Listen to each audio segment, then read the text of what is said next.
ke maloko a Northwest Dingaka Association ba re ba kgapelwa thoko ka dinako tsotlhe mme COVID-19 e etegeditse seemo. Ngaka nngwe le nngwe ya setso gore re founela le di-province tse dingwe re kopana le bona gore la reng go diragala eng mo South Africa o le ngaka setso wa reng ba re ba gaetsho re batlana le lefapha le leng gore re ka kgona go dirisana mmogo le lona. Fa ba diga bola tsa re kalafi ka bonwa mme e tlhoka tshwaraganelo. Ha go be le gore ba pholo e ba dirisana le rona le go re ba thusa gore re tshwanetse gore re bope jang. Dipheko di gone ditaola di kaile gore dipheko di gone tsa go ka alaga bolwetse jo.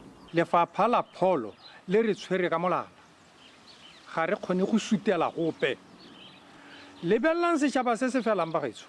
Bothati bona jwa re go melao le melawana. Kalafi yotlhe ya COVID-19 e na le ka mokgwa e leng gore e tsamaisiwa ka gone wa se-Western mme mokgwa o tlhoka gore science go nne le dipatlisiso tsa science go nne le ditlhatlhobo tsa ditlhare tsa science.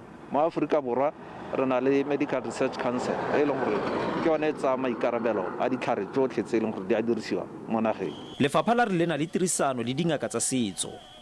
Itumeleng Kgajane, SABC News, Mahikeng.